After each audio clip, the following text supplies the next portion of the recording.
Romania fought alongside the Axis from 1941 to 1944 before switching sides to the Allies in the final year of World War II. Now, it's no surprise that the Soviet Union bore the brunt of the fighting in Eastern Europe, especially from 1944 onward, given their overwhelming number and industrial might. Even after Romania joined the Allies, its contribution was relatively short-lived. But what's less discussed is just how effective or ineffective Romania really was as an Axis power. Did its resources and manpower help make a difference for Germany, or was it more of a burden than help? Before we dive in, I should mention this is my first video, so bear with me as I find my footing. If you have any suggestion for future topics, whether it's other Balkan nations or other overlooked history, let me know in the comments. Now, let's get started. When Romania emerged from World War I as Greater Romania, having gained Transylvania, Bessarabia, and Bukovina. For the time, it seemed like a golden age, where the economy was booming and the country itself is large. But by the 1930s, storm clouds gathered over Europe, and Romania found itself surrounded by hostile neighbors. Bulgaria wanted southern Dobruja, Hungary demanded Transylvania, and the Soviet Union eyed Bessarabia and northern Bukovina. For most of the interwar years, however, Romania stayed secure thanks to French and British guarantees, and its own defensive alliance, the Little Entente, with Czechoslovakia and Yugoslavia, designed to contain Hungarian aggression. All of this changed when the new leader of Germany began to remilitarize and began eyeing up its neighbors' territory.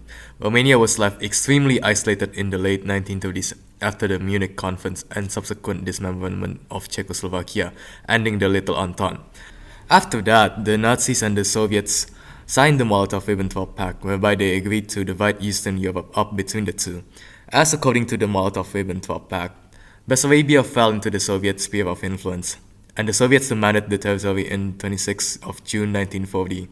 Initially, King Carol of Romania wanted to defend Romania, just like Finland did in the Winter War. However, learning Romania's army was no match for the Soviets, he eventually agreed to secede Bessarabia and northern Bukovina to the Soviets without a fight. After this, the Hungarians smelled weakness and demanded the territory of Transylvania. Romania refused, and Germany and Italy offered to mediate the situation. Thus came the Second Vienna Award, where Hungary was awarded the territory of northern Transylvania. After the loss of northern Transylvania, the Iron Guard, which is a fascist party led by Horia Sima and General Ion Antonescu, formed the state known as National Legionary State, and they forced King Carol II out of the country into exile, making Michael, his son, King Michael II of Romania. But tensions arise from the conflict between the fascist Iron Guard party and General Ion Antonescu, which had differing opinions on the Jewish question. The Iron Guard party wanted to immediately exterminate the Jews, but Ion Antonescu wanted the slower and more economic exploitation of the Jews in Romania. Then, after their rights were slowly getting stripped by the Conductor, the legionnaires rebelled but soon were suppressed and crushed by the Romanian army, who sided with their general. After this, Romania soon joined the Axis officially in the 22nd of November 1940.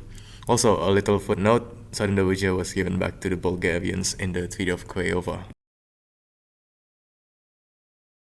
On the 22nd of June 1941, Germany commenced Operation Barbarossa and invaded the Soviet Union. Romania immediately joined in to regain its lost territory of Bessarabia and Bukovina. The number of Romanian divisions that participated on the operation was around 14 divisions, comprised of the 3rd and 4th Romanian armies. Initially, the Romanians were on the defensive posture, but joined later on 2nd of July to attack the Soviet Moldavia in an operation codenamed Operation München. It was successful and Romania regained Bessarabia and Bukovina. Then Hitler persuaded Antonescu to annex the territory between the Dniester and Southern Bug, which includes Odessa, as compensation for northern Transylvania. After that, Romania participated in various battles in the army group south, such as Battle of Uman, Siege of Odessa, Battle of Seas of Azov, Siege of Sevastopol, Battle of Rostov, and Second Battle of Kharkov, just to name a few. Most of these should be noted, however, were pretty actually good victories, which is not a trend that will follow as time passes. I would like to also gloss over the Royal Romanian Navy during World War II. Was actually quite successful and uniquely the only navy to not lose their main force of destroyer and submarines, but still perform its duties by supporting the Axis operations during Operation Barbarossa in particularly the Army Group South. And also the Romanian Air Force, which also was okay and participated in the Eastern Front, deploying aircraft such as the ERR-79 and ERR-8081. By the summer of 1941, the Romanians had deployed over 686,000 men under arms, which was the second largest behind only the Germans for the Axis powers in Eastern Europe. As we know, Operation Barbarossa did not reach its objective of the AA line, and Germany needed to focus on one major sector, which is the Volga and the Caucasus, to get the Baku oil fields to replenish its oil needs. Before continuing, I would like to quickly announce that I have a Discord server so that we all can chat, voice, and share ideas into. And that's pretty much it. It also has many roles such as gaming, interests, etc. and so on. So definitely go join. The link is on the description. Hitler thus decided to launch Case Blue to achieve this, which is where most people blame the Romanians for not being able to hold against the Soviets during Operation Uranus. The Romanian army continued to suffer defeat after defeat after defeat, and finally pushed back to its home territory by May 1944. By this point, it's pretty clear who will win the war, and thus King Michael launched a coup against Marshal Ion Antonescu and switched the country into the side of the Allies from 23rd August 1944 until the end of World War II. When people say Romania was supplied by Germany during World War II, I think what most people would say is that Romania supplied Germany for most of World War II without getting much in return. Most Romanian exports to Germany, such as oil and grain, were provided without much monetary compensation, as Germany was hesitant to pay in either cash or gold, especially late in the war. What mattered the most was Romania's oil. The Ploiești oil refineries provided about 30% of all Axis oil production, which is nuts.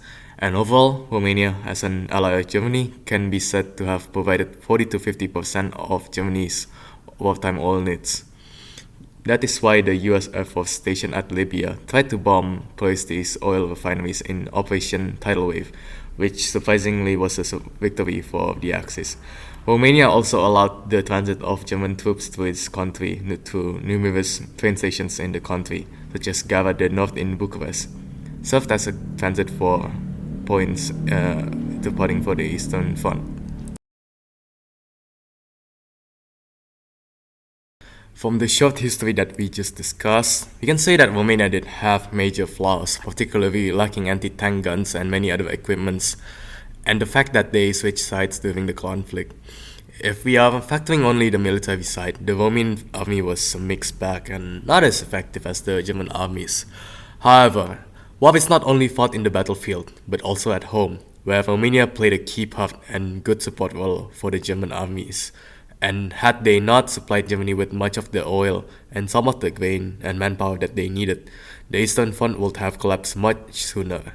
We can conclude that Romania was overall a decently well ally for Germany for the duration of the war, especially considering how resilient their military in the face of dwindling resources, equipment, and supplies. That's all for today, folks. I hope you enjoyed this little commentary on Romania's effectiveness in World War II. If you have any suggestions for future videos and what should I change in my style, feel free to comment down below. And if you have any questions, also comment down below. Here are some of my social medias listed in the screen. My bad that this is low quality as type shit, but thanks for watching anyways.